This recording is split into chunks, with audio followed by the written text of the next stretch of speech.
Well, Martin Sklenár is the former Slovakian defence minister. I spoke to him about the Iran conflict. We are still in the phase of continued or even rising tension. We have seen a very active military phase in the conflict. What we now see is a prolongation of that. In the absence of negotiations, or they have not gone very well. So here we see other forms of pressure being developed from the sides, right? I mean, the Iranian side as well as the U.S. side are trying to push some as much pressure as they can on the other side. For them to accept, whatever the conditions might be in those negotiations. We will probably hear more about that in the next days. But here we are, both sides playing a very, very, I would even say dangerous, but also a very dramatic game of trying to put as much pressure as possible on the other side. And what do you see are the real risks of this blockade triggering direct military confrontation? That remains to be seen how much risk there is of a re-sparking the military operations. Right now, I see that the tension that is built with this situation. I mean, the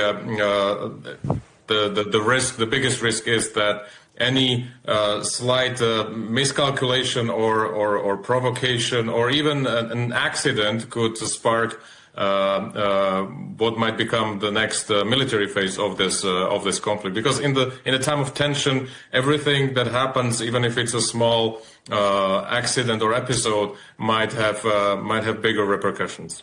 Should European countries be preparing for a prolonged crisis or even military involvement? European countries certainly should be aware of the fact that the situation in the Middle East will remain not unpredictable, but very complicated, challenging, and the crisis mode will continue certainly for some time. Even if there is a negotiation going on, the negotiations might go for a longer time.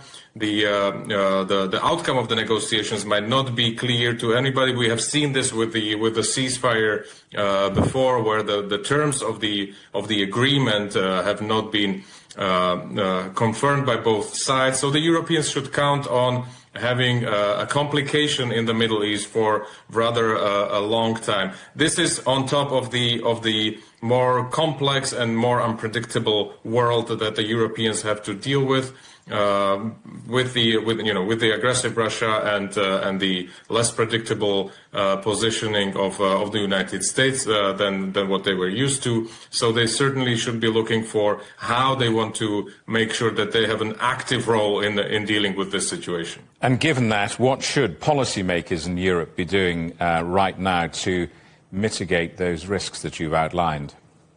Yeah, they should be looking into options what to do. They want to be active. The European citizens, they expect European Union to be a global player. This is one of the regions, one of the crises that Europe should be engaging in the sense of making sure that the European interest is protected also in the Middle East.